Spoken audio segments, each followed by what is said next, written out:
Alright, so let's take a look at your current website right now. So what you want to do is hover over home in the top left corner and click on visit site. Now this will bring you to this page right here. So this is the default theme already installed. However, you can definitely change this theme to whichever one you like.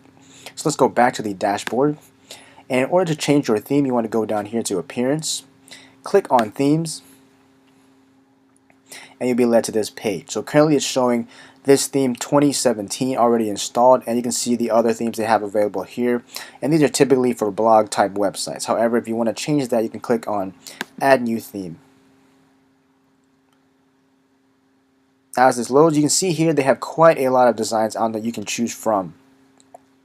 And obviously you can pick whichever one you like, and I'm going to show you guys the basics of how to set everything up so that once you learn everything and you're mastered at this point, you can definitely change your themes to whichever one you like, and it's pretty much self-explanatory from that point. But here, let's go to popular and check out some other themes as well.